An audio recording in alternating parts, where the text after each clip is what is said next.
সম্মানিত ভিউয়ার্স, আসসালামু আলাইকুম। কৃষিকাজ বাংলাদেশের পক্ষ থেকে আজকে আমি আপনাদেরকে দেখাবো এই যে একটি বাগানের কলার ছড়ি কাটা হয়েছে। এই কলার ছড়িগুলো অনেক সুন্দর কলার ছড়ি এবং কলাগুলো দেখতে অনেক সুন্দর।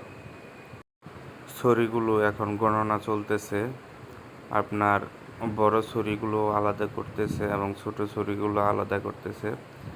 প্রসেসিংয়ের মাধ্যমে তারপর গাড়িতে তুলে তারা কলার ছড়িগুলো নিয়ে যাবে। এখানে অনেক লোক জমায়েত হয়েছে, দেখতেছে কলাগুলি। তো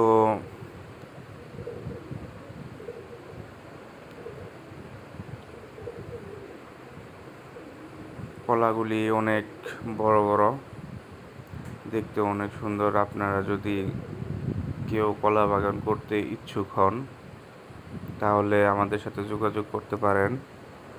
আমরা আপনাদেরকে কলার চারা দিতে পারবো এবং আপনাদেরকে সমস্ত সহযোগিতা করতে পারবো। তো এই ছিল আজকের ভিডিও। কলাগুলি গণনা চলতেছে, দেখতে পারতেছেন। যারা কলা কিনছে তারা গণনা করতেছে। তো এই ছিল আজকের ভিডিও। আশা করি সকলে ভালো থাকবেন, সুস্থ থাকবেন। সকলের প্রতি সালাম, আসসালামু আলাইকুম।